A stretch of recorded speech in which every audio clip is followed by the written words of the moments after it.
wondering if that pride is starting to get in the way of what he's talking about. Well, at least he didn't go full John L. Smith, and he did not slap himself in the press conference. So that at least is one thing he hasn't done yet. Yeah, well, it's going to be unfortunately, it looks like it's going to be the Lambs going to the slaughter next week against Michigan, so we see what happens here. It might be. We'll see. Yeah, but a couple other real quick ones. Minnesota beat Penn State. So much for them being fourth best in the country. Thrilling game. P.J. Fleck, some might remember him from his days here in the state of Michigan. Yeah, Western Michigan. He was the head coach. Yeah, and he really transformed that program. So we'll see if we get a recruit P.J. Fleck trending hashtag on Twitter for Michigan State. And I'll be truthful, it didn't really break my heart to see Alabama lose. No. I hope not. We're tired of seeing Alabama and Clemson all the time in the Final Four for them in the college playoffs. Hey, Nick Saban, man, he knows football. So. Yeah, he knows football, but probably I'm sure the boosters at Alabama know football too, the way they felt recruit over there. Regardless, if they get a loss, one loss, they're still in the national championship. Yeah, well, that's unfortunate. Might be true. We'll see what happens. They still got to play. They still got to play Auburn. They still got to play Auburn, SEC final and that kind of stuff. And Auburn is not a team to trifle with. They are pretty strong. Yeah. Well, it's on the local scene. It's been sort of an interesting week, gentlemen. Oh yes. With everything going on, I guess we can start off. People's opinion on the new bonds that are going to be floated for demolition. But there was an audit report, unfortunately, that came out that indicated that a lot of the rules, a lot of the funding and things, just there hasn't been a good track of what's been going on in this. Yeah, exactly. The Inspector General, of the city of Detroit, which, remember, this is a position created in our city charter in 2012 to investigate and make sure there's no corruption, there's no improprieties going on, released a report saying that this demolition program that the city's been administering has just been poorly administered, has just been rife with waste, rife with inefficiencies, and that's why we've seen the cost to demolish a house go up so much, several times, under the Duggan administration compared to the Bing administration. Well, one of the things that was interesting, if you took the time to actually try to pick through some of the report and stuff that was interesting by the Inspector General, was that they would say what the contract cost was. So you bid out the contract and whatever it was per house that they were supposed to demolish. They said what was never really put in there was what they called, and if you're in government, you recognize it, the soft cost. It still costs an administrator a certain amount of money to deal with it, who's supposed to be monitoring it and everything else. Yeah. Those are all costs built into each house. It's just not the straight contract cost of demolishing it. You go to the contractor and say, knock this down, and this is the cost. It's $17,000 per house or whatever it was. You also have to add in the layer of administrative costs that the city is expending on it as well. Otherwise, in theory, those people would be doing something else. But they're monitoring, they're part of the program, and those costs were never put in.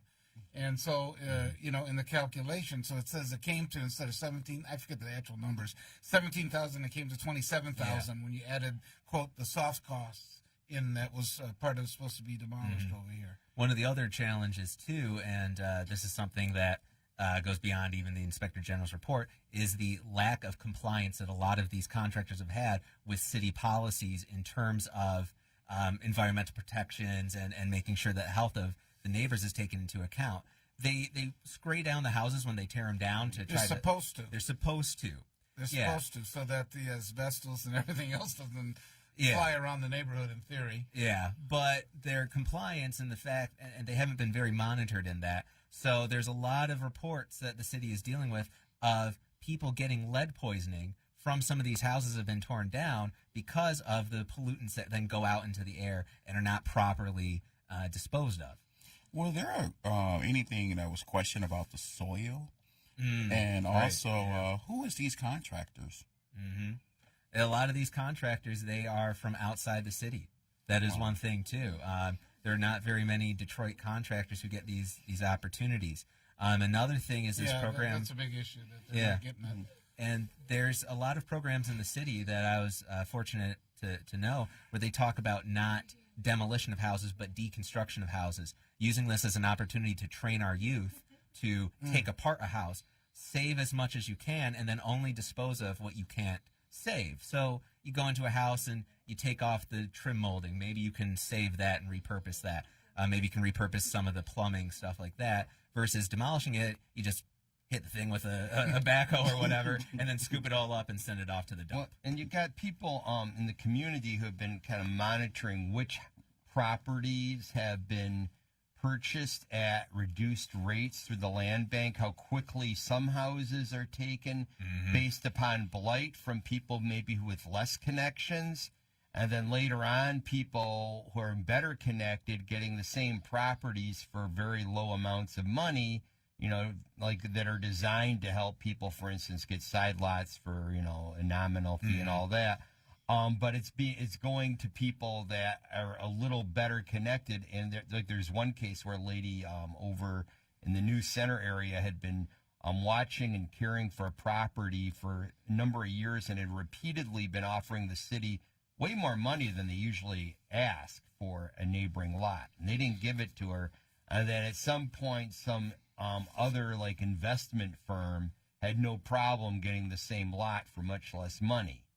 So you got to wonder, you know, where are the incentives maybe, you know, behind the curtain here affecting who gets what and what gets torn down on, you know, on what gets ahead on the demolition schedule and what gets saved. Yeah. Now, Tom, is it true that some of these contracting companies that's coming in here into the city of Detroit are charging more to tear down a home or a structure compared to other cities? That may very well be true because that was one of the grand jury the grand jury questions that they formed a grand jury to out of the federal task force somehow to look at some of the costs that were involved in it. Yeah, and potential bid ringing. Yeah, and the mayor said, look, they said they indicted a couple contractors actually. Wow. And the mayor said that, well, that's the end of it at this point. That they claim that there's no more going on, but you know, it's like you open up a can of worms, they just start coming out all the time, and it doesn't always necessarily end with it.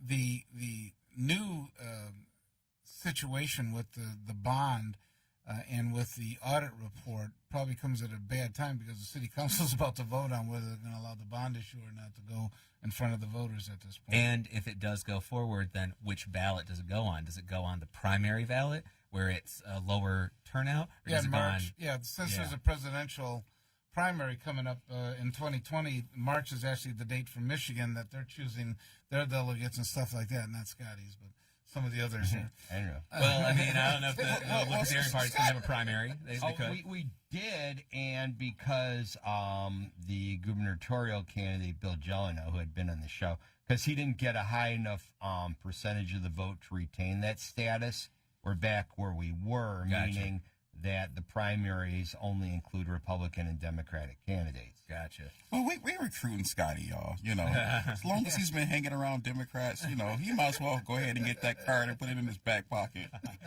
Get a membership. Okay, you know, I'm going to be catching hell from my libertarian friends because you said that.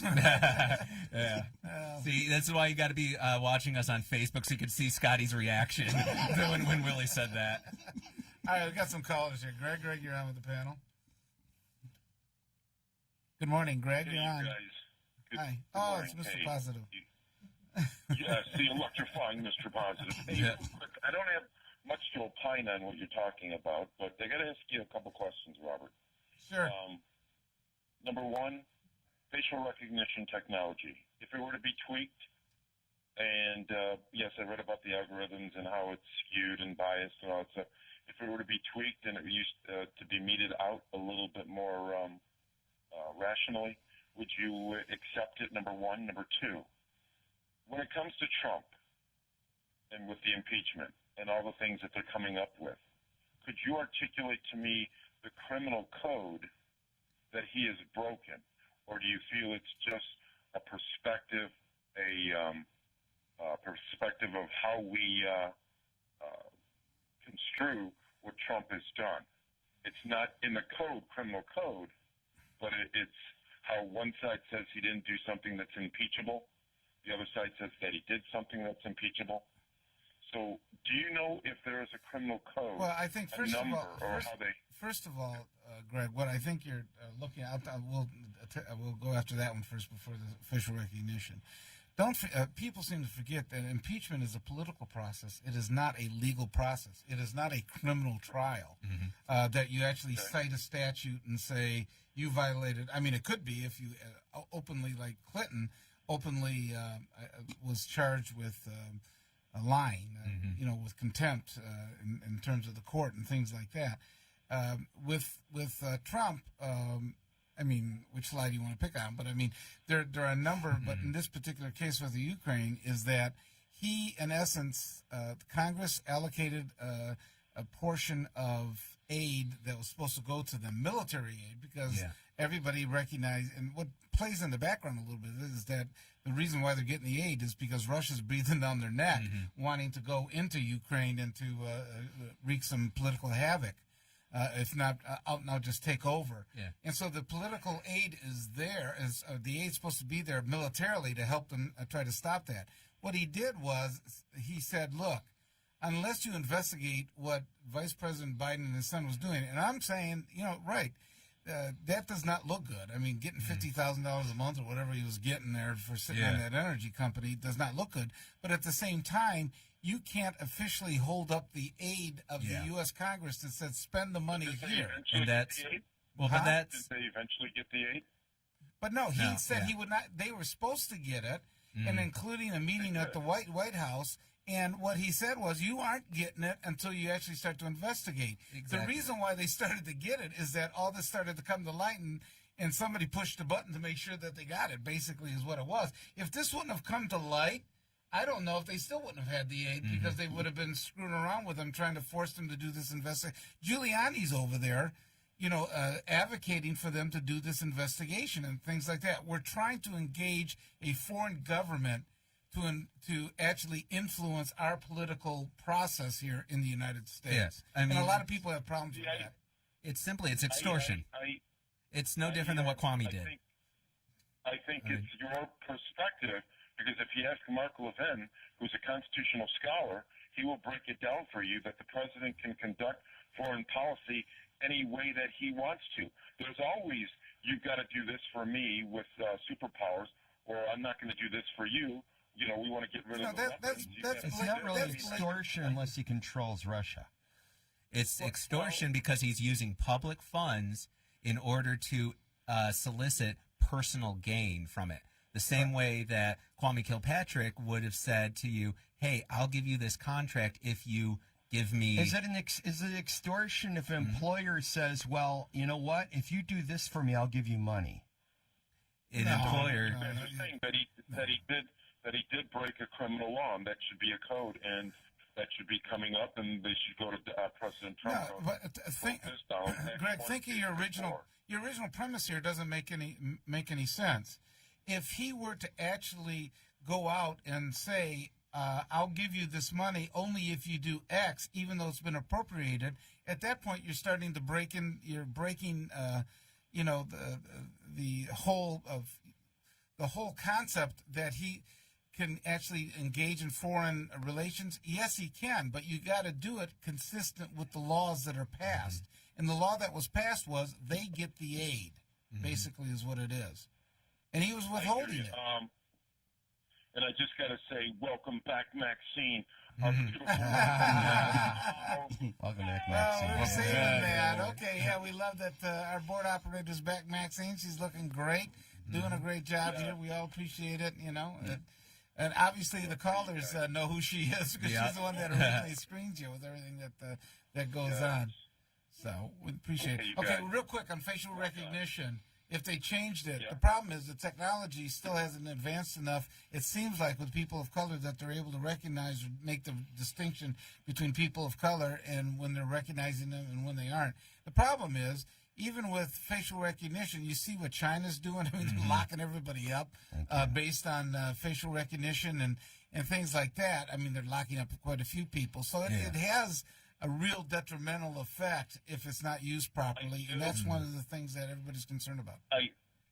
I still believe in the fart recognition, number one. And what are we going to do about this Gretchen Big Bosom Whitmer? She's really screwing up. What do you say, you guys? Is she screwing up, or is she lost it? Is she gonna be impeached? No. Well, before we get into Governor Gretchen Whitmer, just to add a bit here on facial recognition, we saw what happened with South Wales Police Department over in the UK. Thousands of people were misidentified as criminals. So that was a 92%, misidentification rate. So as here in America, poorest blackest city in America, which is Detroit, Michigan, we cannot afford to have a single person misidentified. I mentioned that I was at a they called it a workshop this last Tuesday or Monday on facial recognition, and had the Assistant Chief White speaking and the technician that actually does the procedures for the facial recognition technology, talking in detail about the process. And they basically just try to give a nuts and bolts thing and discuss policy. But when A.C. White, he was done talking about the policy, which seemed to be designed to prevent abuse and seemed to be able to address the misidentification issue, I did ask him, I go, in the absence of these policies, how easy would it be to go directly to real-time facial recognition surveillance of people in the city without, if you simply sidetracked or got rid of these policies? And he said it wouldn't be very difficult. Mm-hmm.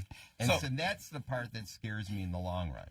This technology have not been properly tested in the black and brown community. Therefore, this technology is subject to fill up people of color, to fill up the prisons. Therefore, then how do you stop the black on black crime? What do you want to do, you guys? Well, we need to pay police officers a fair wage, number one, that's comparable with most cities and most states. We need to get more officers on patrol. And the thing about it, we need to focus on reducing police response time. That's a good start. Mm-hmm. Okay. You can never be there when a crime happens. You realize that, don't you? You can never what? How quick you're there. I mean, you can't be there. Well, the victim is often there when the crime happens. Yeah, if think about it, Greg, the whole system is predicated on reaction, not prevention. People will not be willing to spend a lot of money on prevention. That's one of the problems that you have. Mm-hmm. If you spent money more on prevention, you wouldn't have the statistics as much. But it's not as sexy. That's truth. That's truth. People would rather spend money on jails than on schools. Well, there's a lot of politicians trying to stop people from being able to prevent crimes when they are the one person that is present on the scene. Yes. Yeah. One of the problems. Okay, Greg. Well, we got to go to break here. We appreciate it. Okay, take care. All right, we're coming right back. We got some of the callers. Hold on. We'll get to you. And you're listening 910 AM, the Superstation.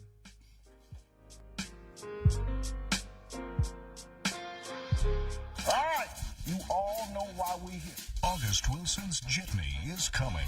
Broadway world calls it sharp, steady, and powerful. Can't nobody beat me. I'm like Muhammad Ali. I'm the greatest. The Washington Post calls it funny and absorbing. Director Ruben Santiago Hudson brings his Tony Award-winning production to Detroit. I want to make no more mistakes in life. I don't want to do nothing to mess this up. November 12th through 16th at Music Hall. For tickets, visit BroadwayInDetroit.com. Don't miss Focus Hope's free apprenticeship job fair open house, Tuesday, November 12th from 9 a.m. to 6 p.m. at Focus Hope's Detroit campus, 1400 Oakland Boulevard. Come get registered for free apprenticeship certification training for robotics technicians, computerized CNC machinist operators, welding, and more. Call 313-494-5500 for more info or visit focushope.edu. Remember, the more you learn, the more you earn. Don't miss your opportunity to learn and get paid. Be there. You must be 18 years or older with a valid government-issued driver's license or ID and pass an assessment exam. This workforce product was funded by a grant awarded by the U.S. Department of Labor's Employment and Training Administration. The product was created by the recipient and does not necessarily reflect the official position of the U.S. Department of Labor. For additional disclaimer information, call 313-494-4300. That's 313-494-4300, or visit focushope.edu. So you've decided to go to college. That's cool. So pop quiz. Which is a better way to earn your degree? Commute to college and fill your gas tank, get stuck in traffic, drive in bad weather, try to find a parking space, walk a half mile to class, or learn online at Independence University. In the park, on a bench, on the beach, on a towel, or on your couch with your kid. Your campus is wherever you want it to be. You don't go to college. College goes to you. That's independence. That's Independence University. You schedule classes around your schedule, and all your supplies, including a brand new laptop and tablet, are included with tuition. At Independence U, you'll learn from professional instructors with real work experience. You'll get personal support in school and employment assistance when you graduate. Get your degree, but keep your life. That's independence. That's Independence University. So if you're really smart, you call now. Call 1-800-556-7791. Independence U, for an independent you. Call 1-800-556-7791. Are you getting the most out of your Medicare plan? Are you sure? Many people with Medicare are eligible for plans that include extra benefits in addition to those found in original Medicare. Benefits like dental, vision, and prescription drug coverage. Call now to see if you're eligible to enroll.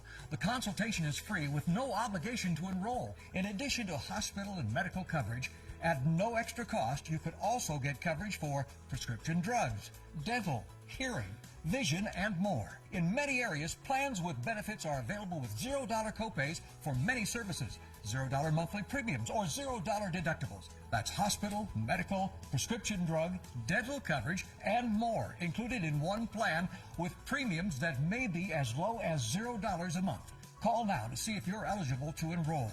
The consultation is free and there's no obligation to enroll. Call 1-800-571-8580. That's 1-800-571-8580. So you've decided to go to college. That's cool. So pop quiz. Which is a better way to earn your degree? Commute to college and fill your gas tank, get stuck in traffic, drive in bad weather, try to find a parking space, walk a half mile to class, or learn online at Independence University. You don't go to college. College goes to you. That's independence. That's Independence University. And all your supplies, including a brand new laptop and tablet, are included with tuition. Independence U, for an independent you. Call 1-800-556-7791.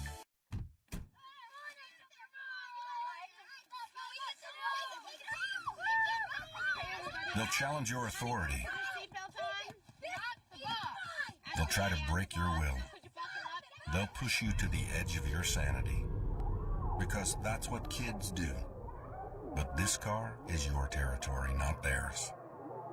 Defend it. Who makes the payments? Who cleans it? Who drives it? You do. That's who. And in here, your word is law.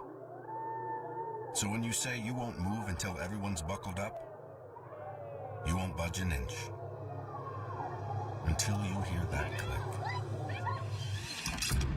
Never give up until they buckle up. A message from the National Highway Traffic Safety Administration and the Ad Council. For more information, visit safercar.gov/kidsbuckleup. Good morning. You're listening to 910 AM, the Superstation. My name is Robert Ficano, here with Tom Choate, who is a political activist, Police Commissioner Willie Burton, and Scotty Boman, our libertarian. Hello. Before we get started here with some of the callers, I don't want you to forget that 910 AM Superstation will be broadcasting live from the Focus Hope Appreciation Job Fair next Tuesday, November 12th from 7 to 6 p.m. Now, 910 AM Superstation will broadcast live from Focus Hope starting 7 a.m. with Coco and Company. Join us throughout the day live from the Focus Hope Apprenticeship Job Fair with Coco and Company, Sam Riddle, and Bankale Thompson, Tuesday, November 12th. 910 AM Superstation live broadcast starts at 7 a.m. But you know what, Bob? This is the show, 910, from 8 a.m. to 10 a.m. every Sunday morning that set the tone and the spark for the rest of the week. We like to think so, but there's some that will disagree, but we'll see. We appreciate it. Okay, some of the callers. Isaac, you're on with the panel. Isaac? Hey, that last caller asked one of you, what you going to do about black-on-black crime, and you go, we're going to hire some more police and we're going to pay them more. You did not address the man's question. What are you going to do about the black-on-black crime? Police is after the fact. Well, I believe the statement was politically correct. What should we do about black-on-black crime? Correct. Say what? I believe the question was, just to paraphrase, it's like, what should we do about black-on-black crime? You know, how to... What are we going to do about black-on-black crime? Well, first of all, it comes down to some of the resources that are supposed to be spent. We talked about it basically, and this actually impacts throughout the whole area. Number one, you have a disproportionate number of African Americans that are actually locked up in the criminal justice system. And it starts with the bond system, okay? The bail bonds persons, it's in their interest. Sheriff, you're not addressing the question. Yeah, I'm trying to address it if you'd give me a chance to do it here, Isaac. So number one, as we were talking about, getting them that the criminal justice system is going to not just be reactive, but it's going to be proactive. A lot of the beds that you have in the Wayne County Jail are there right now because of mental health. Right? There's mental health issues. You got a lot of homeless people and things like that eventually turn into crime. Exactly. If you start to address some of those issues, they don't start attacking one another or going into different neighborhoods and going after each other in terms of crime and things like that. It is a marathon. It's not a sprint to instantly say, here's an instant answer that's going to solve these problems. It starts with mental health. That you got to have a mental health system. Now you saying all the young black men are crazy. This is what you no one is saying that, Isaac. This is Commissioner Willie Burton. That's what you just said. Yeah, no. Isaac, give us 1 second. We glad you on the call. Number one, we definitely glad you called in. But to piggyback off of what Bob Ficano was saying, he absolutely right. We have so many different components or whatever that's targeting our community. Poverty is number one. Yes. I mean, if you ask me. But also, I totally agree 100% with Bob Ficano. We have to address this mental health issue here. In 1997, it was Governor John Engler, the one who closed 16 mental health hospitals here in Michigan. Including Lafayette, which is the most known in the Detroit area. So we gotta be able to fix this whole mental health crisis. We also gotta figure out, how to get them help. Yeah, and then long term, it's about bringing wealth back to the community. You know, as Commissioner said, fighting poverty. That's the long-term solution. How do we help reduce this crime? We reduce the poverty. We bring wealth back to the neighborhood. We bring wealth so that they start to own their home rather than rent their home. You know, I noticed when Bob Ficano was sheriff, I remember him handing out gun safety locks out in the community, giving away thousands of gun safety locks. And I remember looking at how those trends started to spiral down. When you turn to the news today, you hear about a shooting here and a shooting there. Maybe we got to get back to giving out gun safety locks. You got families now, mentally ill, mentally disturbed, living in poverty, trying to make ends meet off of less money that's coming in per month. I mean, now we going into a holiday season, but this is not to put anything on anybody's mind or anything. Right now, we do have to figure out how to get those that needs help, those that are seriously mentally ill. Some people say some of the real root causes besides poverty are some of the abuses like alcohol and drugs. Okay, a lot of crimes occur when you look at when people have had too much to drink or they're high and things like that drive them to do things that aren't logical or rational in what they're doing. And substance abuse does correlate with poverty as well. And then right around that. Let me interrupt. What I'm getting from this conversation is the black men in the neighborhood are crazy. Well, we're not going to just say... I've just been hearing that from you. Yeah, Yes. Yeah, I was a good one saying that. Yeah. Well, Isaac, what do you think the solution is? Yeah, Isaac, how do you think this should be fixed? How I think it should be jobs and job training. And Yep. it must be mandatory that you come to your job. Get rid of that FLMA so people will be forced to come to work. Hey, Isaac, you know what? Thank you for calling, and we appreciate you always listening to the Robert Ficano Show. And guess what? Job training, That's something that we're working on, something Focus Hope is doing, and you'll hear AM 910 the Superstation there right. on Tuesday starting at 7 a.m. Yeah, with part of it. But the other part of it, I want you to think about this, Isaac. Look how this bleeds into other stories.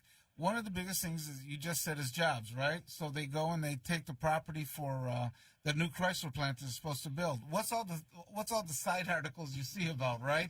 It's about, we've given too big a tax break, X, Y, and Z is happening. So when the community does go to produce the jobs that everybody says that you should have produced, there's all these side issues that come up all the time, and does it discourage developers from coming in and saying, okay, I want to create more jobs in this particular area? And there's got to be a balance. I realize that. I mean, you can't give all the tax money away to individuals. The city creates a toxic environment for small businesses and entrepreneurs, because what they'll do is they'll often make rules after people have already invested in a business that suddenly kill a business. One perfect example is the legislation that the city council had regarding Airbnbs, where a lot of people who were willing to work on houses and fix up houses and for instance, businesses where they had an upstairs flat that was residential and so on, were able to stay in the city, were able to back up their financial, stability with these Airbnb deals. And then the city council goes and kills that because the big hotel chains,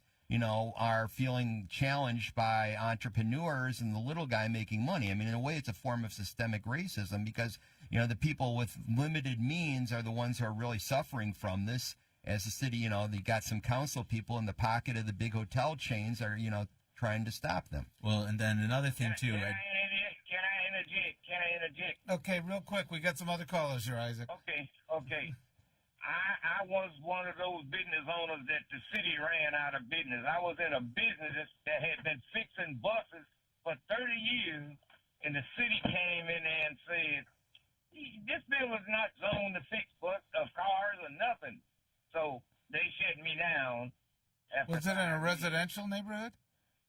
It was, the building's been there since time. It was on Hubble, big old building. I'm surprised that it wasn't grandfathered in. Actually, a lot of times under those ordinances, they grandfather those in that have been in. Here's the other thing. Only Middle Eastern citizens are allowed to operate automotive business in Detroit without. Well, that's not true right there. That's not true. No, that's as bad as saying that all the black people, all the black young men are crazy in Detroit. Yeah. I mean, that's the same type of logic here. I read it myself. None of them have life. Okay. All right, Isaac. We appreciate it. Thanks for calling in. You have a great Sunday. Aiden, you're on with the panel. Aiden? Good morning. Good morning. Good morning. Good morning. I know a solution for black-on-black crime. What's that? You got to think about that one. No, Take your no, time. not think about it. I'm trying to word it out properly. The ancestors of the progenitors of the mind frame of those that commit black-on-black crime need to recompense. Okay, and I have no idea what you were just talking about. The mindset of the ones that's out doing the murder today against their own culture has been set by the past. A lot of them are the product of the environment that they're in, that they see others go to violence to resolve some of their issues, versus, probably a generation ago when people disagreed, it might have been fisticuffs that eventually that led that, got in a fight over. Today, it seems like the quick answer is grab a gun and shoot somebody if you disagree with what's going on. Not necessarily, because white men had black men killing other black men. So that was setting the tone on the mindset. Also, when we came over here, we didn't come over here homosexual. Homosexuality started with the slave master taking the little boy. That's a little bit. All right. Thank you very much for calling in. Thank you for calling. Appreciate it. We got to go to the next caller. That goes a little far. Okay, Griffin, you're on with the panel. Yeah, good morning. Good morning. I think the crime is a complex thing. I will say this. I grew up when most of the people I knew were poor. My parents talked about being dirt poor, coming from Alabama. My dad with a 7th grade education, but he worked 2 jobs. He taught us right from wrong, and he instilled in me, by me watching him, a work ethic.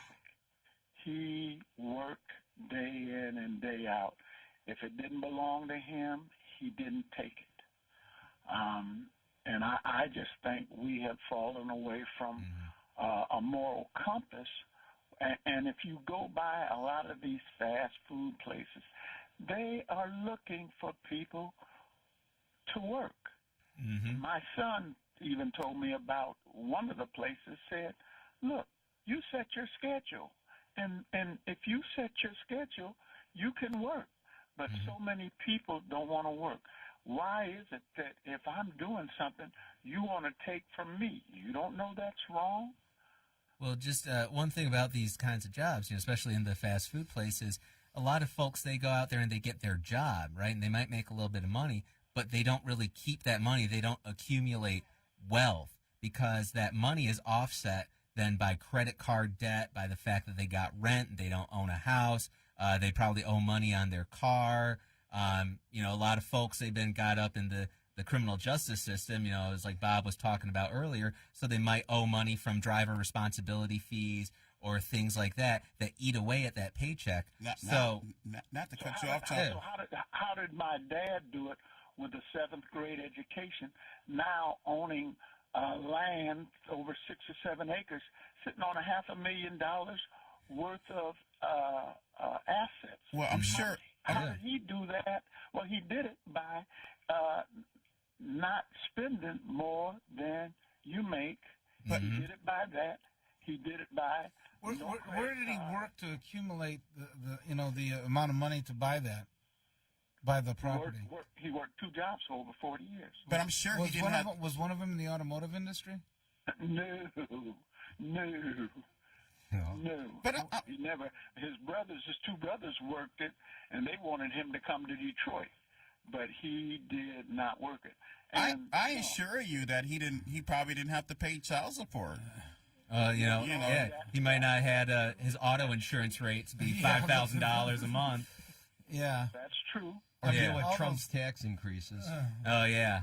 But he still rolled out of bed every single day. 2 jobs for over 40 years. He would leave at 3 in the morning.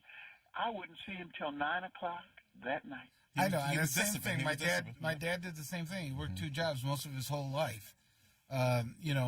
With it, and I understand that work ethic in the way that it's installed.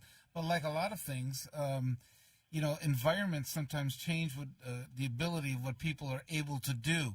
Not to make an excuse for them, because if you have the ability to work and you want to find a job and you should go out there and try to do it, and nobody's saying you shouldn't do that, right? But I think part of the problem that you have right now is that some of the environment just, whacks people down before they have a chance to even stand on their feet, which is one of the problems.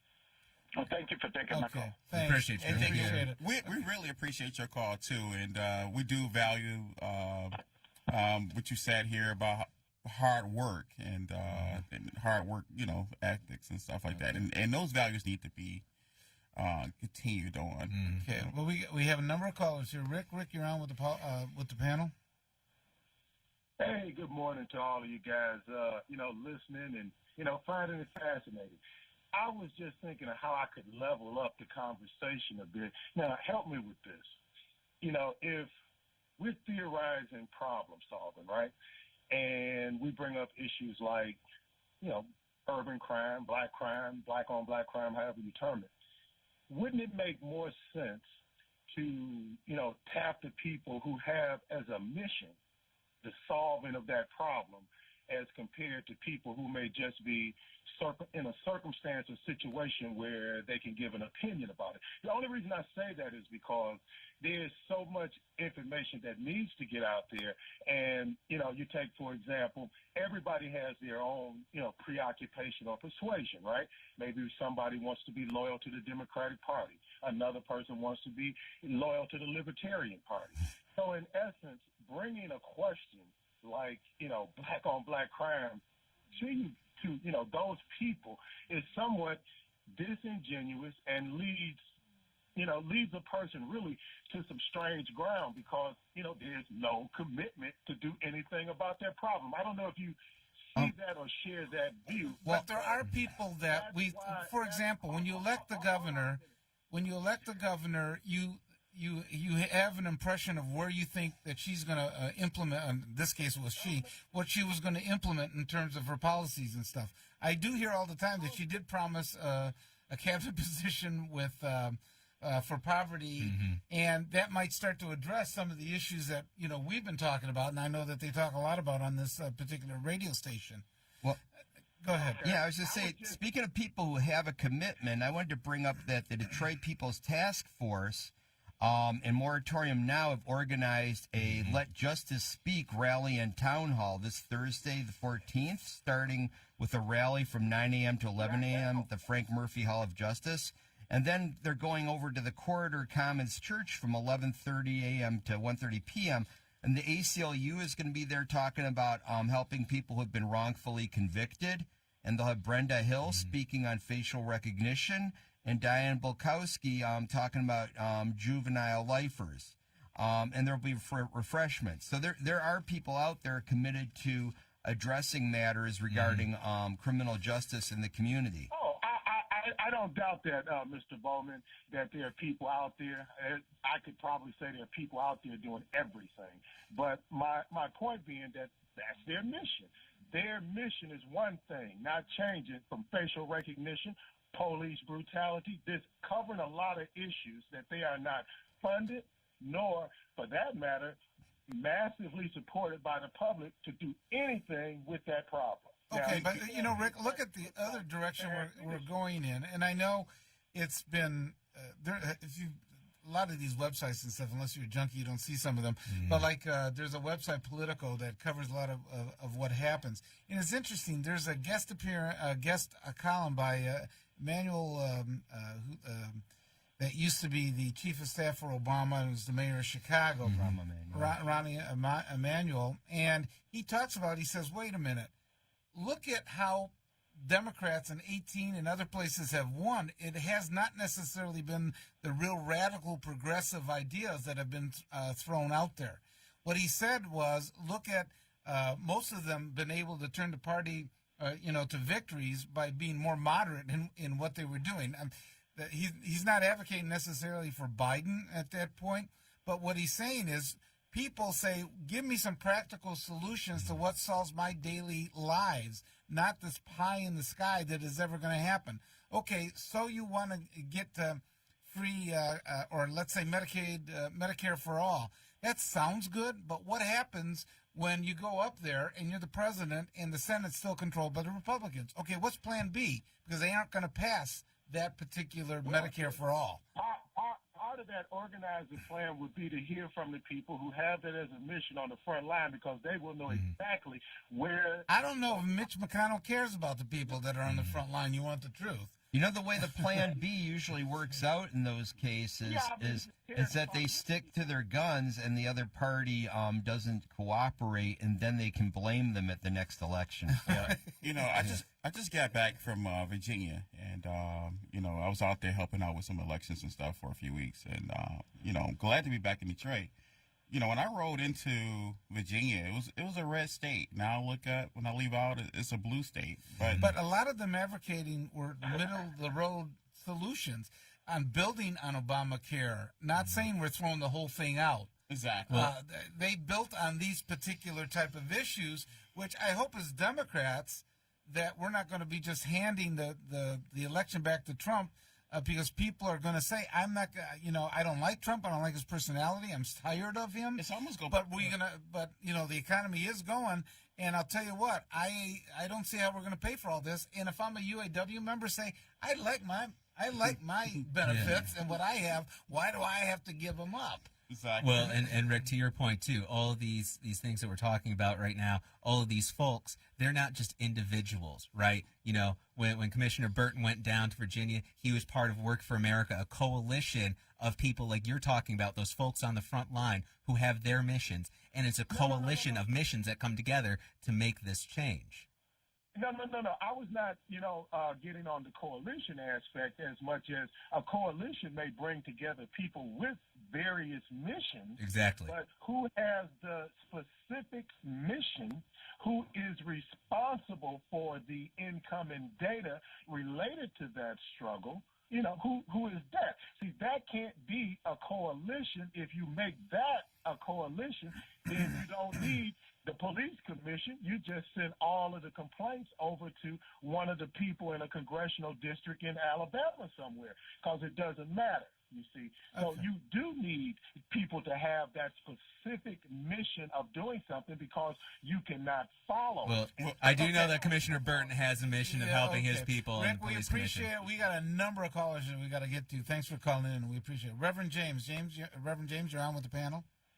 Yeah, first of all, I want to say good morning to you, Bob, and to all the hosts there. I want to talk about this in a real complex, sophisticated answer. And it's already been modeled out, because when Dr. King and Malcolm brought this situation to the forefront, it cost them their lives. Now, we must understand that our crime on ourselves is the reflection of a Rubik's Cube of other problems that are self-inflicting. It has to do with the makeup and the framework for which we base ourselves to govern ourselves and to police ourselves or to enforce the law. It is a serious issue of honest evaluation, saying we have been wrong in the approach. And we have to infrastructurally readdress that. He did that. When you look at the speech that he made about Vietnam. Reverend James, though, what is the right approach then? The right approach that is you would advocate. Go read what Dr. King said about the Vietnam War and poverty. And he said, no, he said we must have a righteous revolution. Now, let me say the reason why he said that. It's because we're culpable. I'm telling all the leaders, you're culpable to another authority. It's called the Almighty, who created the whole plane of every human being on the planet. And there's people who have what we call resource responsibility. They are the ones who will be culpable towards the Creator. And they have to begin to confess and acknowledge that traditionally they've been handed a bad card, a deck of cards that have been terrible, and they have to acknowledge that and get amnesty for that. And then we begin to address infrastructure, like Rick is saying. I think Rick got points of that. Well, infrastructurally. Reverend. Go ahead. We appreciate you. Thank you so much. We know that you about to get ready and give a sermon, and you got service on Sunday. But we want to thank you so much, man. And thanks, and recognizing it. But the one thing I think sometimes we sell people short on is that it's one thing to have a job. It's another thing to allow them an ability to create wealth for themselves and their family. And there's nothing wrong. There's nothing wrong with a job. And we advocate for jobs. It's kind of exactly try to bring as many jobs in as possible and stuff. But also, you got to have some room for people being able to create their own wealth, because that's how you really sustain long-term legacy for your family and everybody else. And that's also, I think, where we get the difference between poor and poverty. That you can be poor, that means you have very limited wealth, but poverty is you've got nothing. You know, there's a small business summit that's coming up at Michigan State University, right there in Midtown, right there on Woodward. Don't have the address, but it's Googleable. That's a new term. Yeah, you can Google it. Google it. I'm saying Googleable. Yeah. Needs says the Kafefi. We gonna add that in the dictionary, y'all. But anyway, it's from 5 to 7. Fight Crime, Grow Jobs. They're designed to help small businesses work with each other. It's not just pertaining to African American businesses, but just businesses in general. You know, you can find the event on Eventbrite, and it's once again, the date is December 5th, and it's from 5 to 7. And so if you own a small business or have a small business and want to learn more about getting into business, that's the event you might want to come and attend. It's going to be with SBA and SCORE. Okay, Reverend James, we appreciate you calling. You have a great Sunday, okay? Thank you. Thank you very much. Okay. We're going to take one more right before the break, but we want everybody to hold on. Rob, you're on with the panel. Yeah, good morning to all. We're going to take that Google vote. We ain't going to add that to the dictionary, brother. Google. All right, we're gonna stick with Google it. Yeah. Yeah, you know, so I'm listening to y'all. Y'all got too many excuses for what black people ain't doing. You know, it's a shame that, you know, all we do, we need a job. Just a job. I mean, there's more to it, just a job. But if two people, a man and woman, get together and work, and if he making 10, she making 10, that's 20. You can get out of anything you want. You just have to put your mindset. You have to have the faith, and you have to get up and get with it. You know, you just can't get out here and knock people upside the head. The guy working across the street, he only making $13 an hour. He goes to Walmart and buy him a flat screen TV. The guy sitting across the street, he's sitting on the porch all day, and then he wants to rob him. And then you saying that we need to fix it right now. We don't need to talk about what we ain't doing back then or right now. We need to talk about it right now. Yeah. And facial recognition it's a problem, but you have to do your research before you get it out here because it's coming. You know, the Terminator's been here, 4 episodes of the Terminator? And it's just showing you that we finna run into reality. And reality is cameras everywhere. And we're going to have to get out here and get it together. That's called complacency, and accepting the inevitability of evil, I do not think is a proper approach to our future. I think we need to realize what could happen and look at the dystopic possibilities as a warning, not as something that we must accept and embrace. But it's already here. It's already Yes, here. and murder is already here, but do we accept murder? Rape is already here, but do we accept rape? No. We see evil and we try to prevent it. Scotty, look at Hong Kong. You had 1.2 million protesters take down the facial recognition. But we sick and tired of the crime, bro. We sick and tired of this crime, black on black. Oh, but it's already here, so you should accept it. No, but Rob, how do you? What's your real suggestion for stopping the crime? I'm saying that what y'all talking about is police have been talked about years ago. We have to have things in place that help to protect people. Yeah, you know, and then that's the whole problem, man. Reverend, we want you to stay on hold for a few minutes. This is Rob. Rob wants you to stay on hold for a minute. For the listeners, could call us out to get your popcorn ready. Popcorn conversation coming back. We're coming back. We want both Joes and Tim and Rob. Hold on. We're going to get to you right after the break. Everything's gonna be alright. We're gonna stay strong and keep it tight. I'll be there. This is Reverend Sharpton, and on the last Keeping It Real with Reverend Al Sharpton. Oh, I just don't count the votes. They're not there with the vote. They just get I just answered answered you before, sir, that I know thousands of people that are in the rooms when the votes come in. Every candidate has people in the room. When I've run, I have people in the room. Everybody running is going to have people in the room when the count comes in. The question is making sure we get the right count. The count does not come from them counting ballots. The count comes through technology. This is not 1890. We're not having people at the courthouse standing in line or the schoolhouse and you see the ballot. The question is making sure you have the right voting companies, that they're not hacked or not in any way eliminated. You could have everybody in the world in the room. They will be in the room getting the wrong numbers. So keep it real daily with me, Al Sharpton. All right, you all know why we're here. August Wilson's Jitney is coming. Broadway World calls it sharp, steady, and powerful. Can't nobody beat me. I'm like Muhammad Ali. I'm the greatest. The Washington Post calls it funny and absorbing. Director Ruben Santiago Hudson brings his Tony Award-winning production to Detroit. I want to make no more mistakes in life. I don't want to do nothing to mess this up. November 12th through 16th at Music Hall. For tickets, visit BroadwayInDetroit.com. Don't miss Focus Hope's free apprenticeship job fair open house. Tuesday, November 12th from 9 a.m. to 6 p.m. at Focus Hope's Detroit campus, 1400 Oakland Boulevard. Come get registered for free apprenticeship certification training for robotics technicians, computerized CNC machinist operators, welding, and more. Call 313-494-5500 for more info or visit focushope.edu. Remember, the more you learn, the more you earn. Don't miss your opportunity to learn and get paid. Be there.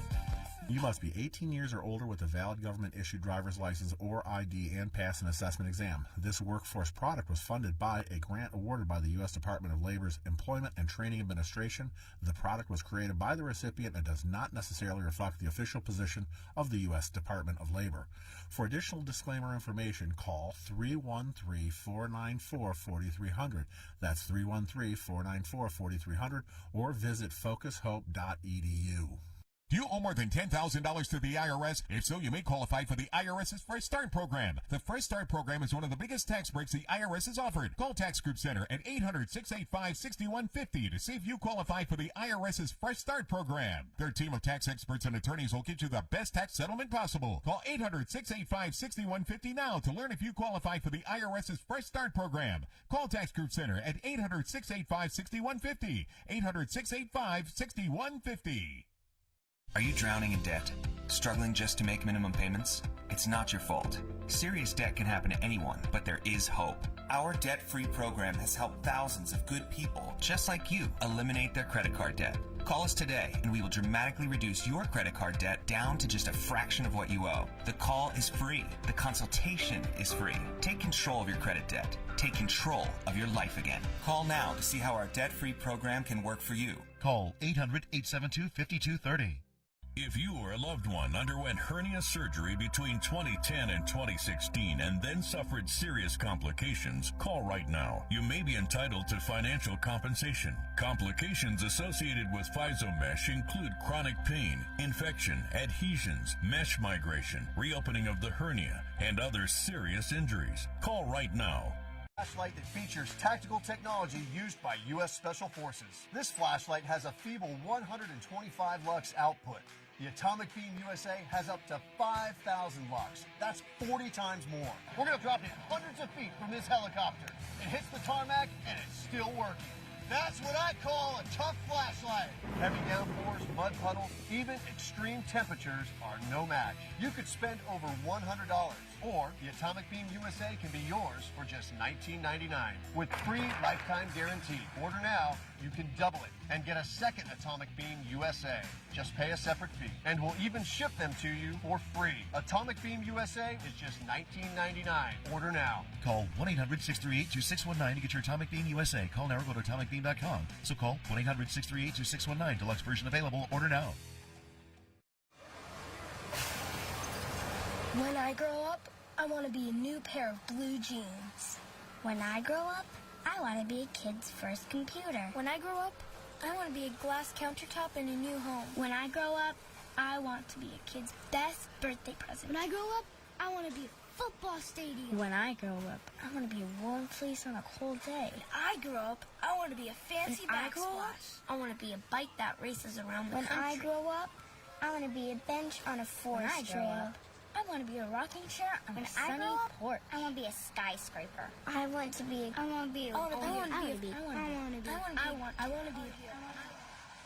When I grow up, I don't want to be a piece of garbage.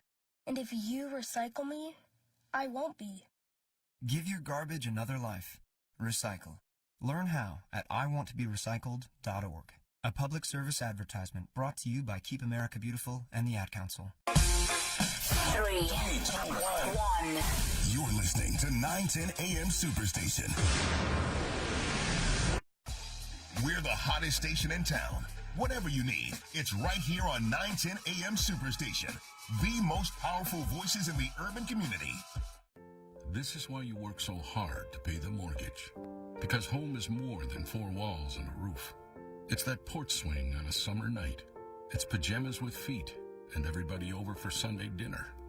And that old stuffed chair in the living room you just can't get rid of. This is why you work a second job. This is why you learn to fix things yourself, so you can save on repairs. Because home is your place, your memories, your family sleeping in their own beds at night. And that is why we want to help. We are making home affordable, a free government resource that can make paying the mortgage easier. And now even more options are available. Call 888-995-HOPE today. That's 888-995-HOPE. Or visit makinghomeaffordable.gov. Good night, Mama. This is why. Brought to you by the U.S. Treasury, HUD, and the Ad Council.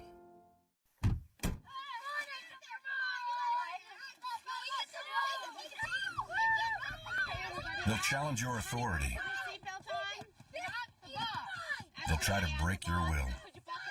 They'll push you to the edge of your sanity. Because that's what kids do.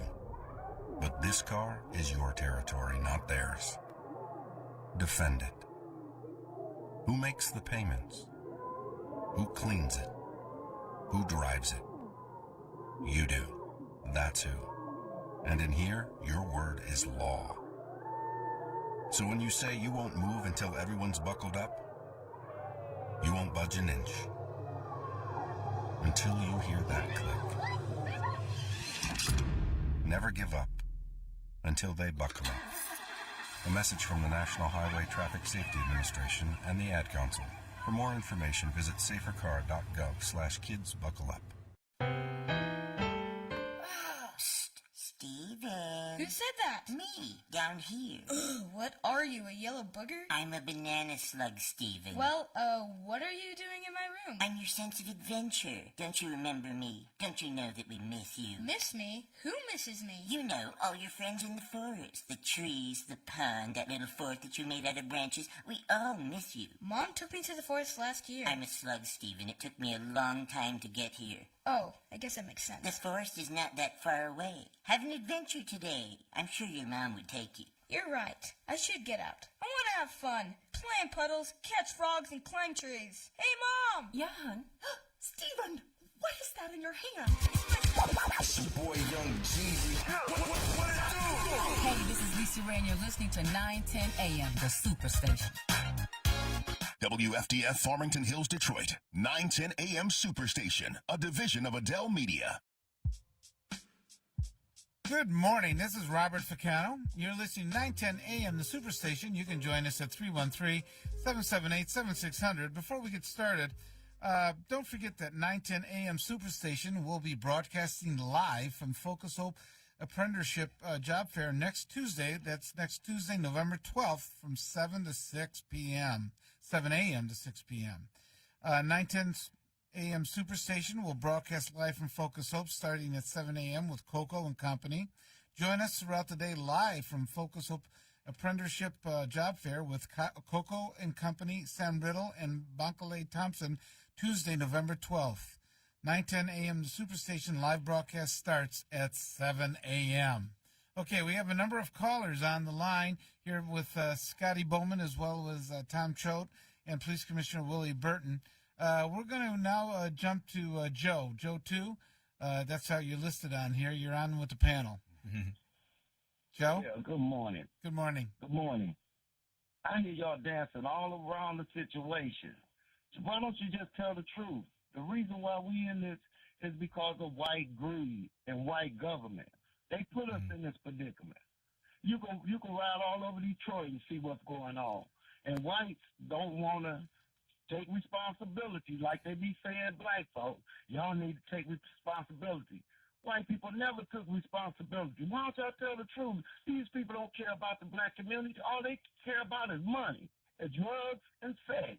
Come on now. Okay, now, Joe. I'm sick of all this running around, dancing around. Y'all been doing this stuff to black folks for years, and I'm in my 60s. You know, y'all. Okay, Joe, what's your solution then? Joe, what's your solution? You know it. Why don't y'all stop candy coating stuff? Okay, Joe, what's your solution? What's your straightforward solution here, Joe?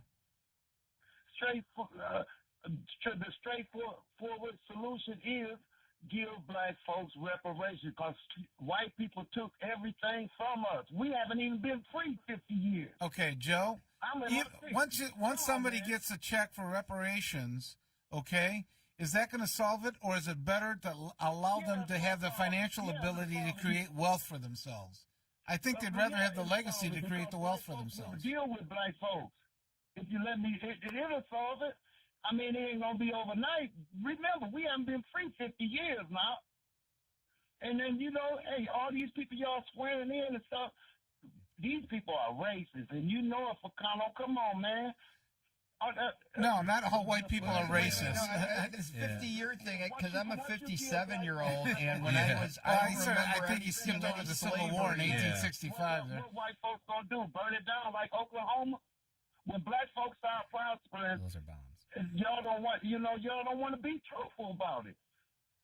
Well, I think people are being truthful on this radio station right now. What they're saying is poverty and some other things are driving some of these issues. Well, poverty is exactly what you're talking about. No. How did we get into poverty? White America is racist towards black people. When I was coming up, it was just black and white. Now all of a sudden, white America is so busy watching black people, they losing the country. Look at it. Look how these people coming out the woodwork with this racism. You know it. Wait, you're saying people are coming out of the woodwork? Your entire argument is based on white people have always been racist, so how can they both have always been racist and now they're just coming out of the woodwork? Look how y'all treated us. Look, I'm in my 60s. And look how y'all treated us. Is there institutional racism and some of those other issues? Of course there are, okay? Discovered America. Y'all full of lies, and y'all just fail to realize the truth. And the white person gonna always try to make himself look on, I'm not like that, but deep down inside, y'all full of shit. Okay, I think the deeper issue is, what would you think a black person would do differently than the white person, and why should they be doing that, and what should they be doing? Okay, well, we lost them, so at this point, Joe, another Joe, you're on with the panel. Joe? Hello, Joe? You're on the air, Joe. Okay, right now we'll go then to Tim. Tim, you're on with the panel? Tim? Good morning. Good morning. I was kind of listening to the guests and everyone talking, but sometimes I think that the problems with everywhere, I think it's just looking at the problem itself and then trying to find a solution instead of putting a Band-Aid. And with the crime that's going on, black on black, or the young kids and stuff, I think that the place to start really is the education system, starting with preschool or whatever's going on, and start instilling the values, honesty, integrity, personal integrity. These things need to be taught to the kids everywhere. I think that we've lost moral compass in this country, and I think, explaining to children, and obviously it's going to be progressive as the maturity level grows, but, explaining to them hard work, honesty, not exceeding what they earn. Even today, they have a a lot of these politicians are espousing this modern monetary theory, when you just go and you just keep on printing more and more money to fill and fulfill all these programs. And then what happens? Well, wait a minute. The biggest printer of money right now is Donald Trump. I mean, Trump has created as big a deficit as there's ever been, really. Keynesianism. I know, but Robert, what we're hearing here, even with the Democratic Party, and I'm not either of these parties, but they're espousing spending trillions upon trillions of dollars for these programs that we all know that never work, and going into debt further and further and further, and then when the interest rates come, payments come, print more money, so the country keeps on going in continual debt, and then the litmus test or the relief valve they use is inflation and then taxes. So if the inflation rate goes up, they want to use taxes to mitigate that, to bring the money back out of the economy. This is insanity. And I agree. The heart of that is really the Federal Reserve System. So we've had this problem building since 2013. Okay, wait a minute. Everybody's talking about 1913. I meant to say. One of the issues here really is the economy is going well. I mean, good or bad, and whoever likes to admit it or not, it's not affecting everybody, but it is sustaining itself. And the more the economy keeps building on itself, the people, feel a little bit more satisfied. They feel that they're going to get a piece of the pie. Mm-hmm. But that's the problem. We're already talking about how the pie's not being distributed in the inner cities. That's what we're speaking about. We're speaking about how all these different things are happening, and the kids right now they don't even have a chance. We're talking about how there's these shootings and all this other stuff. We need to start at the very beginning. We need to get them with these minds fresh and instill our values, our rules and laws in our society. Well, let's not give up on the youth now. Let's not give up on the youth. Oh, I think he's advocating for the youth being able to. I am advocating for the youth before they get tainted. And then from there, we can build them every year in the school. This is where we have to start. The kids that are out there right now. Okay, wait a minute. The teachers and stuff can only do so much. Yes. Doesn't the home environment really the place that you start building what direction the child starts going? Yes. I mean, a kid is only in school about 30% of the year, roughly speaking. Yeah, but the point that I'm trying to make, the curriculum, the system itself needs to be changed. We need to have courses specifically that teach this. Not that the teachers have to take it out of their history part or their sociological. I mean, right now, there are districts that are so concerned about gender specificity and diversity and all these other things, but we neglect the very basic tenets of our society when the kids are coming up. Obviously, a lot of these I don't know about that. That's pretty. I agree with you. Number one, you look at I have friends, and I visit them from time to time. I look at their dining room table. It's just piled up with mail. I'm like, dining room table is the purpose of bringing a family together, having good meals, conversation, but also, just trying to see. Well, I think one of the places that, a lot of liberals don't agree with this, but I think the universities have become much more concerned about political safety zones. When I was going to college, the university was the place where there were exchanges of ideas. If you were a communist or you were a bedrock republic, a conservative, it allowed you to come together, and they had the clash of ideas. Not that they physically clashed or anything, but there was a real exchange. You could go, and they would have a speaker, from the Communist Party. They would have a speaker, from the conservative viewpoint and things like that. And nobody was offended by it. It just gave you a cross current of ideas of what was going on out there. Yeah, I remember. The free speech was everywhere. I mean, there'd be people who would just stand on a soapbox and start. College campus. Lots of folks like that, especially and people would shout back, and it was okay. It was a total free forum, and Yeah, I remember before that reading about how, like, in Berkeley, there was a free speech movement and stuff. And now it seems like, free speech is like something that you have to, like, zone out. There are certain areas for it where, you can speak freely if, like, you're within this little fenced-in area. Otherwise, people get offended, which is okay, but it's a college campus. Yeah. But that's the point that I'm trying to make, is that there's no respect. Like, when people want to have an open forum or their viewpoints, they're being attacked or being chastised or being considered a heretic. I believe that what we need is to start from the very beginning, when we have the children, when they're fresh. A lot of, like I said, it's great to have the dining room table, but a lot of families today don't have that. A lot of these kids are getting a lot of their information from some other nutcase on the internet.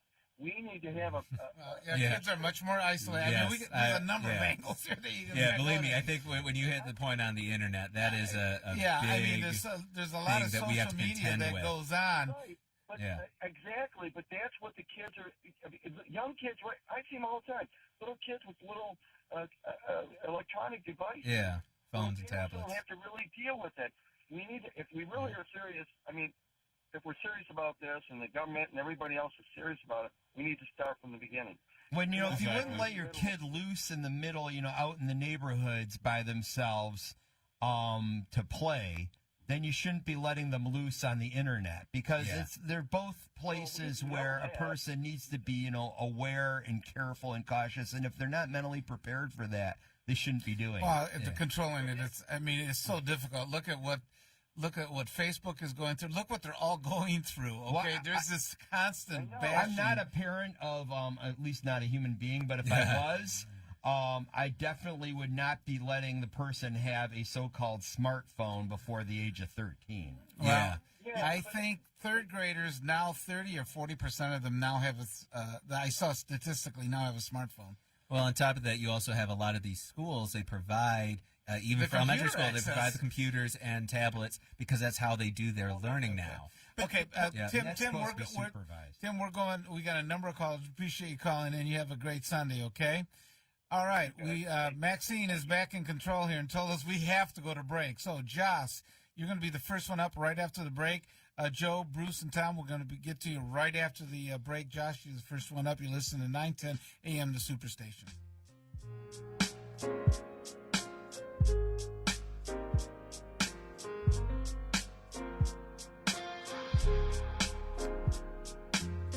Your Hire Job Show with CJ Easton, the Job Doctor. Thousands of Michigan companies want to hire people for full-time and part-time positions. Listen to the Your Hire Job Show every Sunday at 6 p.m. to 7 p.m. Discover what companies are hiring now. Learn how to perfect your resume and prepare for job interviews. The Your Hire Job Show will inform listeners on how to generate more income. We will discuss entrepreneurship and low-cost business ownership ideas. I am CJ Easton, the Job Doctor. Let me write your prescription for success every Sunday at 6 p.m.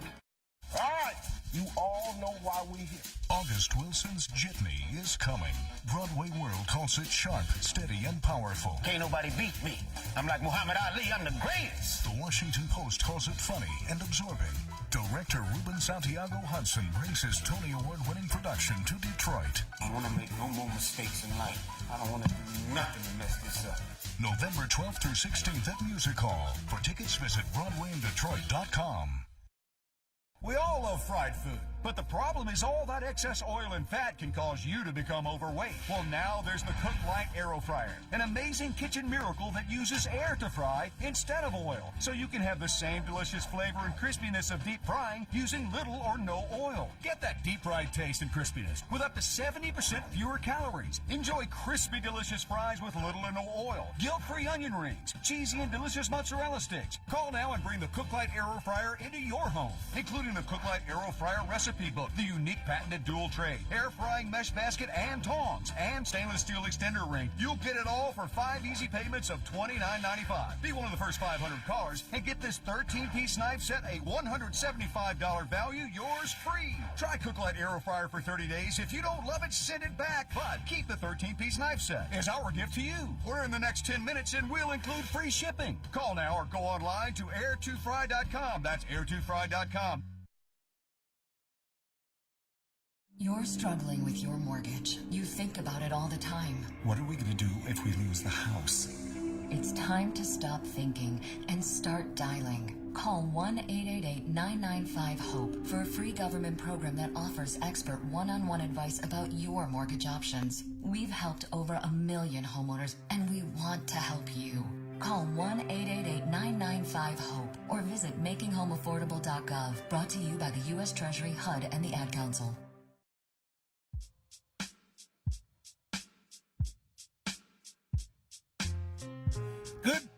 Good morning. You listen to 910 AM, the Superstation. I am here with Police Commissioner Willie Burton, Tom Choate, community activist, and Scotty Boman. We have a number of callers we're going to get to you right now. First off, as I promised, Josh, you're on with the panel. Good morning, gentlemen. Good morning. It's funny because the last conversation you guys were just having is what I wanted to talk about is children. I don't understand why. I know there's a lot of single mothers and single fathers that live in Detroit, and the atmosphere for some of them may be volatile at some time. So what I don't understand is why they wouldn't take that child or children out of that situation, meaning, move them to a better or safer place. Yes, everything is not 100% safe, but I used to take a bus to downtown Detroit from Oak Park, and there used to be a 12, 13-year-old brother used to, I guess, take it to school.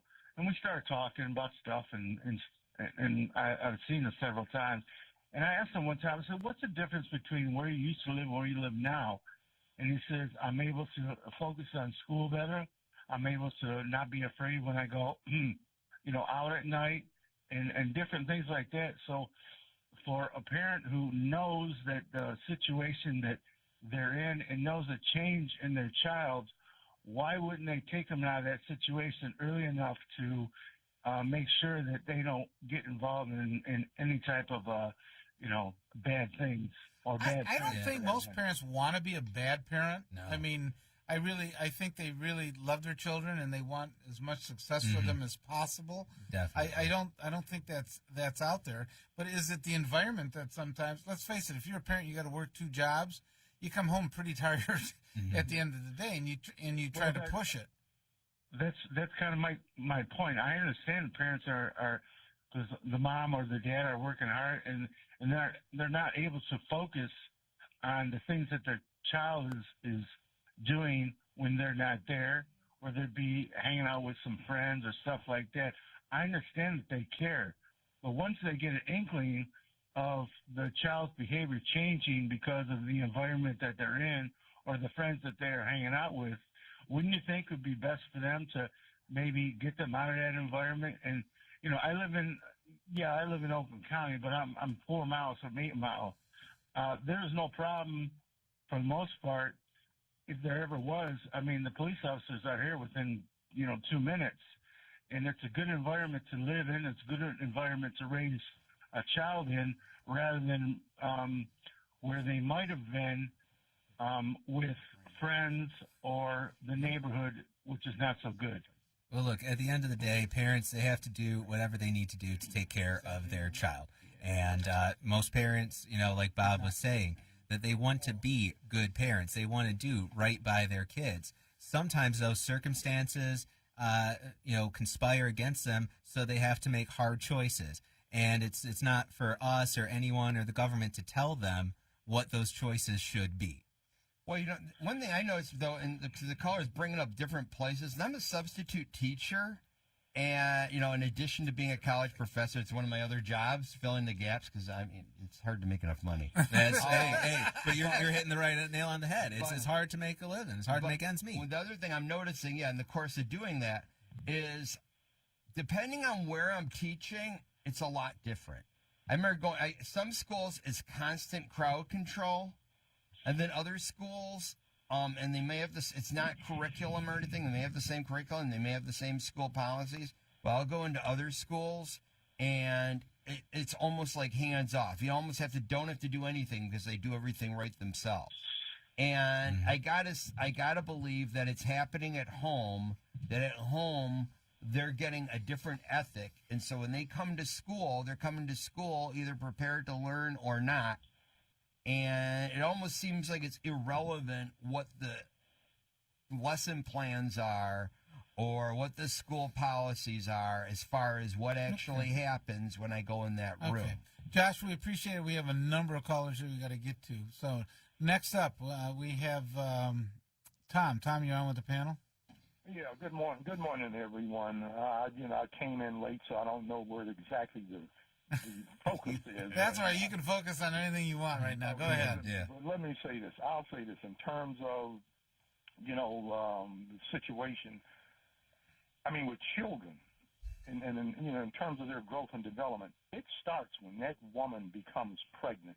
Because if you think about it, I mean, it doesn't take a rocket scientist, and I'm far from a rocket scientist to figure this out. Close. Everything that woman takes into her body goes to that child. Okay? So, I mean, if a woman's out there doing drugs and, drinking or, smoking. Yeah. And smoking, okay, and not really doing the healthy things to take care of themselves, I mean, the child is, God forbid, starting off with a disadvantage. Grace the world, they're going to come here against the odds. And more than likely, especially if, the woman's hooked up with some dude that's doing drugs. I mean, you got two druggies having a child. I mean, it's a doggone good chance that kid, as I call normal, is not going to come out with all, 10 fingers and 10 toes. Well, and there's a lot of work that... And let me say this, too. They talk about, teachers and what we can do. I'm a former teacher. Once a teacher, always a teacher. A child or children, they are with us 6 hours out of the day. Okay? That's a quarter of a day. And, I mean, if they come from a dysfunctional, home, like one of the people was talking about, the dinner table with all the mess on it, and it's like they're getting a double message in this kind of thing. They come to a school where, hopefully it's safe and not dysfunctional unlike home, but then they got to go back to home. So, they're torn right there. And, and I'll say this, in terms of poverty, the way out of poverty is an education. And I'm not necessarily talking about a 4-year college education, because when I taught, I told them kids sometimes, and I'd hold court and we'd have conversations. I said, you see those tiles on the floor? You see them water fountains? You see those toilets? You see those lights? I said, nobody with a college degree put those in there, and they make some good money. Yeah, that's true, Tom. If a plumber knocks on your door, $65. Yeah. Oh, yeah. Just been through some of that. I mean, like I said, an education is one's way out of poverty, and if you've got an education, chances are more than likely you're not going to fall in the poverty. So, I mean, I know that sounds simplistic, and I understand that, we were not all endowed with the same amount of intelligence, but I think that the most important investment that we can and we will ever make in a child is an education. You're right. Tom, real quick, I know that you're politically active. I know a lot of the calls and stuff. What do you think about Bloomberg getting in? You know what? Another distraction. I mean, I understood Mike Bloomberg, Mr. Bloomberg, former Mayor Bloomberg. He ran New York, the United States' largest city for, 10 years. I saw Judge Judy on Bill Maher the other night, and she brought that fact up. But, when you're talking about city politics and, Washington politics, granted, they're apples, but, Washington politics, it's a much bigger apple. I view him as another crazy billionaire wanting to be president. I wouldn't dismiss him as easily as that. Oh, well, no, but I'm just saying, my personal opinion is, I think, first of all, there are too many of them that decided. The Democrats did exactly what the Republicans did in 2016. Yep. You put a cast of 100%. Thousands up there. Yeah, you got a cavalry charge going on. A year and a half out before, you even really, get to the vote, and you're asking people to, basically knock people off to come up with a final decision. Well, but the thing is, a person with a mindset where he thinks he can control the size of beverage containers that people drink from. Yeah. I mean, I know it's kind of small potatoes on the big picture things, but it seems to indicate a kind of mindset that's controlling and but a also bit wacky. But also, he has broad appeal on the climate change. He has some broad appeal on the gun issues. And he things still like that. has climate change. He still has stop and frisk. This wacky thing that people somehow think they can stop a process that started when the Earth first formed an atmosphere. Climate change has been a constant. And all of a sudden, humans are going to arrest the climate, and the weather will stop changing its patterns, and it'll be predictable on a clock. So, I mean, it's what it, I mean, like I said, the climate's been changing since God created Earth. And my personal opinion is, I mean, you know, the moon doesn't have climate change. The moon doesn't have a climate. My personal opinion is the world has been getting warmer and warmer and warmer as, you know, as time goes by. And well, it's a cyclical thing. It's just a natural thing.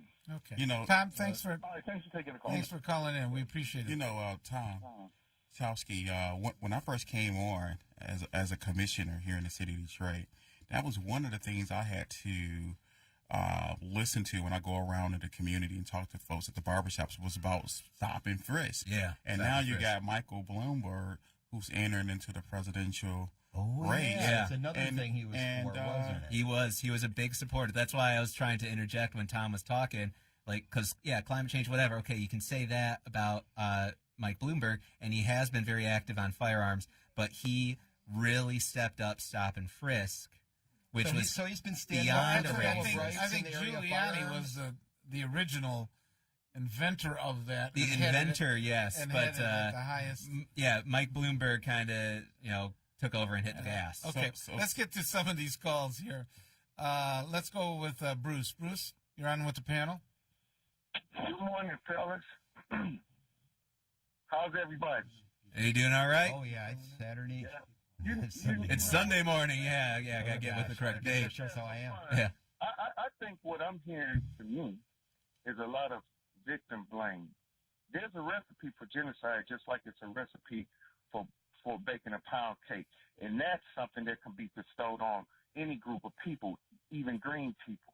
You know what it is if you can build up a impoverished city, you can build up an impoverished people, but there's no vested interest, no economic interest.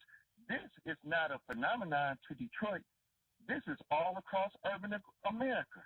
So if people would invest in it, if they would pay real attention to it, it could be addressed, but it's not been addressed. They don't want to address it. You could look at opioid versus crack. And it is always some moral responsibility that any individual should have. But you got people that sitting back with their arms folded as if honor and fair play is the soup of the day, and indirectly you played a part in that so-called black-on-black crime because you created the atmosphere. And I don't say black-on-black crime because they don't say white-on-white, Jewish-on-Jewish. They try to make the victim feel bad, so when the police murder you, well, look at what you people do to yourselves. Say white-on-white. Say green-on-green. So I hear a lot of victim blaming. They don't want to address it. And just like Joe was saying, but he was just kind of all over the place, I understand him. It always boils down to race. Give them hugs, not handcuffs, opioids.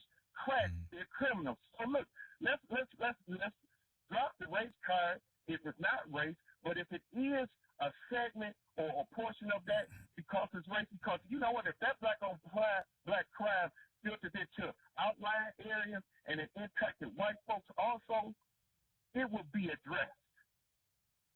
That's always been the argument about the Flint water crisis. The vaping is being addressed. So why can't they take a vested interest in people? Hello?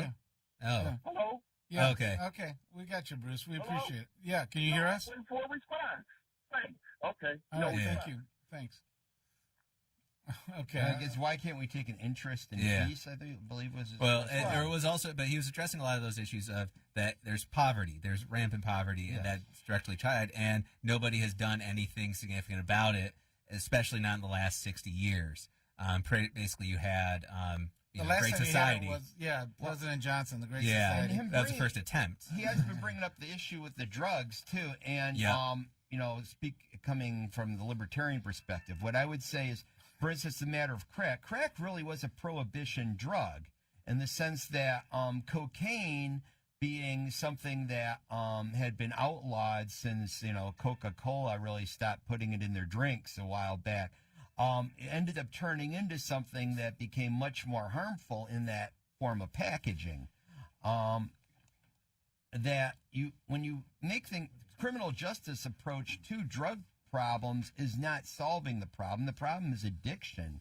And if people were not developing the addictions to begin with, or they knew how to cope with the addictions they had as a victim of that disease, that the other problems would not occur. Well, and then that also goes into criminal justice reform. The fact that we said, if you're someone who is addicted, you are instantly a criminal, and you are going to be basically locked away with no hope of ever getting treatment.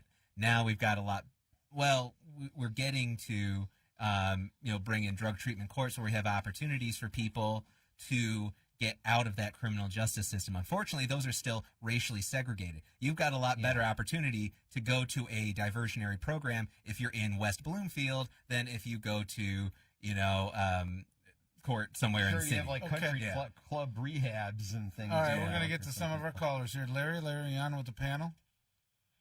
Larry? Yes, I'm just really waiting here to the last caller. He was definitely right on point. When, gentlemen, are we going to address the 500-pound elephant in the room, dealing with whole racism here in the city of Detroit? When are we going to deal with the issues of poverty? The reason why Detroit is suffering the way that it is suffering and has suffered for over 60-something years is because of issues pertaining to poverty. You have inferior schools in a city that is 85.5% black. The reason why we're allowed to do that is because those individuals at the top, those individuals that are holding office, refuse to look at the 500-pound elephant in the room. It is poverty. It is whole issues dealing with its inferior education, race to the top, no child. Okay, we already know where the problems are. What are we going to do about it, and how do we get you, our elected officials, our people in leadership, how do we get you to address this issue about poverty? Thank you for taking my call. Okay, thanks, Larry. We appreciate it. We have our political consultant coming on, Mr. Brandon Bryce. We're going to get to him in 1 minute right after Brother Ray. Brother Ray, you're on with the panel real quick. Hey, good morning. Good morning. We got to look at the real problem is the government structure. The government has never had any fortitude in terms of how do you deal with so-called blacks in this country. I mean, they fail and refuse to make blacks in this country whole. Look at after slavery, okay? He refused to make blacks whole. Katrina, okay, Flint, okay? It's just, we have to look at this government, look at their whole model in terms of how they address people of color and poverty. There's no. You're absolutely right. They don't address it adequately.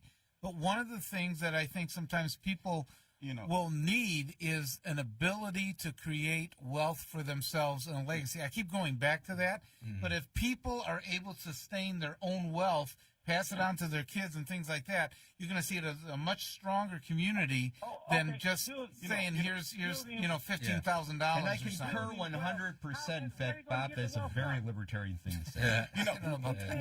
They can't go to the bank and get loans. Brother Ray. The firm don't have the wealth. Brother Ray, how are you going to get the foundations to create wealth? Brother Ray. Foundations to create wealth. Yes, sir. Brother Ray, I agree with everybody on this panel, including yourself.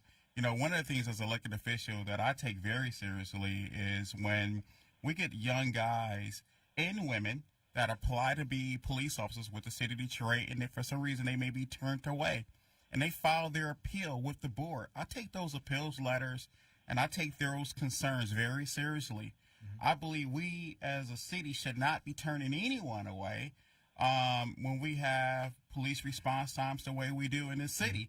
So I take that very seriously, and that's something that I do. I read those letters. I take the time, and I communicate with my colleagues. If we, But the other part of it, Commissioner Burton, you're a person. You have compassion. You care. We talking about the system that does not have no compassion. Okay, that doesn't have no to will to want to. Yeah, but Brother Ray, part of that is getting people in office that do have that compassion. exactly, Okay, exactly. I mean, that, when they run for office, they say all want help, but when they get there, the system overwhelms them. But that's also why you can't just look at what the people say. You've got to see what they actually do. Yeah. 'Cause that's how. I mean, unfortunately, like the governor right now is facing the question, fix the damn roads. And they're saying, okay, why haven't the roads been fixed? On top of the fact that in her vetoes, she cut funding for autism research and a lot of other Which things. was part of a strategy. She thought the strategy is happening good thing for her in the first year. You know, I went to jail. The government system. It's just the government. I went to jail fighting for the behalf of the people speaking up. So you know. Okay. All right, Brother Ray, we appreciate it. Thanks. Bryce. Pardon? We're going to get to Joe in a minute here. Bryce Brandon, you're on with us? Hello? Brandon. Hello? Hello? Brandon Bryce. Brandon Bryce. We're going to go to our next call. We're going to go right now. We've had a hard time with Brandon here this morning. Joe, you're on with the panel? Hey, Joe? Joe, are you on? Phone audio. Okay, let's go back to Brandon. Let's see if this works. Oh, we just lost Brandon. Okay, Joe, we're going to try you one more time. Joe, you on? Yes. Oh, okay, great. Yeah. Okay. Yes. Okay. Good morning, gentlemen. Good morning. Okay, this is something that a person better not ignore and hide their head in the sand. Talking about environment, climate change. Man is messing up this environment. Okay, when I watch TV, I watch real programs. I don't like fictitious stuff. So those who don't think it's an environment a problem, hey, watch all I watch is National Geographic and documentaries. When did the climate not change? Okay, the climate is changing because the rich Republicans are this pollution. Rich Republicans were around like when the dinosaurs were walking the earth? Listen. I listen to y'all. Okay, the rich Republicans... There weren't even rhinos then. This sounds like Mr. Detroit. Is this Mr. Detroit? All right, let's let Joe talk. Go ahead, Joe. Go ahead. Let Joe talk. You know who it is, The one and only Mr. Detroit? Okay. The one and only. Okay, Joe, come on. Get you. Okay, all right. Okay, so like man is polluting this planet. Okay, so like rich Republicans don't want to address it because they have to spend money out. All rich Republicans want to do is... Joe, here's the problem, is that the Democrats raced ahead, and they posted, AOC and them posted that green plan, and the problem is it had things in there that if you pick it apart and you look at it are going to get people very concerned, okay? Eliminate airplanes, eliminate the automobile, eliminate meat, cows and things like that. And that's what they're picking out. If they would have rolled this out with a little bit more common sense of how you go after the issue, if there is things that you can do, to impact the environment. But right now they jump to the extreme position, and I think people get turned off by that. Well, and actually, I'm not going to deny that humans are messing up the environment. It's just this notion that climate change is somehow a human thing. But humans are messing up the environment. And I mean, there's deforestation, we have mass extinctions, and at the core of it all is really one thing, and that's overpopulation. If there were fewer humans doing it, it wouldn't be doing as much environmental damage. All right, we're not China, though. We're not going to limit your births. Yeah. Well, no, I'm not saying the government should. I'm against that. I'm saying people should choose to do it on their own as an ethical action to improve our future. Well, that's a hard step. That's a hard step. Not really. That's true. I don't have any human children. Okay. I have two. Okay. Y'all, that's absolutely true. Too many people's on the planet, and that has a lot to do with it. And like the factories, they pollute the air, and then they pollute the streams, and then the streams pollute the river, then the river pollutes the lake, and then the lake pollutes the ocean. Joe, we say all that until someone like Chrysler comes around and says, you know what, we're going to give you 5,000 jobs. Build this plant on the east side, and everybody's standing in line saying, me too. There's a large amount of people who are standing and saying, hey, no, you bring these 5,000 jobs, you've got to mitigate the pollution that's coming out from that too. Okay, so y'all right and I'm right too. So what we got to do is work together and try to halt this pollution. Because like if the planet play out on us, we're gonna be in big trouble. The reason we need to make the pollution is because there's so many people who have needs. Talking about pollution, when I was in Virginia, I'm telling you, I felt like I could just breathe. This is coming from me. But when I get back, the moment I'm back in Detroit, it's like my lungs, man. Don't go to Los Angeles then. Okay, we are joined now by Brandon Bryce, our political consultant. Brandon, how you doing? Great. Finally, good to get we're able to connect up here. We got Tom Choske, Brandon Bryce, Tom Choske, community activist and consultant. Tom Choske. We're trying to get you through here. All right, and Brandon. We have a lot of callers now. Brandon. Really quick, because I know I don't have a lot of time. Brandon, some takes. What did you take on the subpoena being issued in Detroit IT department? I'm glad the Attorney General is finally doing her job. It's about time. Well, I mean, she was doing it. She had opened the investigation, so this is just going, part of the process. Just like impeachment, the process is going forward. It's not, but guys, it's not just the AG doing her job. We got a prosecutor that also has to do her job. We have a news cycle that needs to do their job, and so You're right about that. Stepped up. Where's everybody else to step up? Now, when you say the news cycle, I mean, the Free Press really sort of brought this all to light by digging in and saying, these emails and make a wish? Yeah. Or it's not make a wish. Make your date. Make your date. Yeah, make your date. Which he did. That's part of it. He's about to make his date in court. That's what he's about to do. The problem that you're seeing is that we have a cycle in politics, not just at the city level, but at the even federal level, where corruption has almost been given a pass. And I think what you saw in the elections is that people are tired. Local residents in Detroit are saying, wait a minute, enough is enough. And the challenge, I think, is that the administration, in many cases, is saying, well, look at what we've done. We've changed the city. But at the end of the day, integrity still matters. Well, yeah, but how did they change the city? I mean, how they change the city? Look, we're seeing the same level of corruption that we've seen in Detroit for years. But you have to admit the investment opportunities are better now than what they've ever been. And we're the ones paying for that. Yeah. Us taxpayers are the ones paying for that, not the billionaires. But Tom, that's debatable. There are some people. Oh, that's not debatable. Look at the Free Press. They ran a study. Go ahead, Bryce. Pardon? Say that again, Bryce. What I'm saying is that there are some people who say that the city is better off than it was 4 years ago. There are some people who said that the city is not better off 4 years ago. One thing we do know is that the billionaires now have a stake in Detroit's economic boom, but the challenge is at what cost are we losing Detroit's middle class? One other thing that you guys mentioned that I want to talk on, I actually worked for Bloomberg. I worked on his campaign.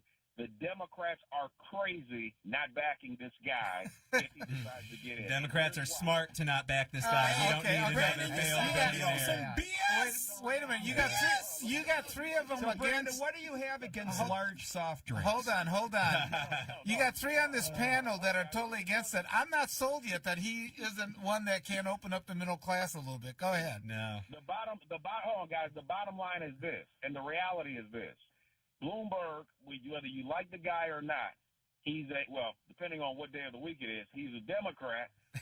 There you go. You hit the nail on the head, depending what day of the week it is. Wait, hold on. He's a Democrat so is Trump. I mean, let's be honest. Yeah, he's a Democrat that can spend his own money, who at the end of the day, the business, the banking industry is not necessarily afraid of. I can tell you right now, whether you like it or not, Wall Street still supports Trump despite all the shenanigans. They do, and I want Wall Street to be afraid. I'm speaking for everybody on the ground. We want Wall Street to be afraid. We want the banks to be afraid. If Elizabeth Warren gets in, you might see a real movement of Wall Street. Are they going to go back to the days of posting all their profits offshore and stuff like that? I mean, you get concerned about those kind of things, and the growth happens not in the United States. Here's the reality, guys, and this is the challenge that the DNC has. Is you got to look at, literally, there's a difference between who you like and who can actually win.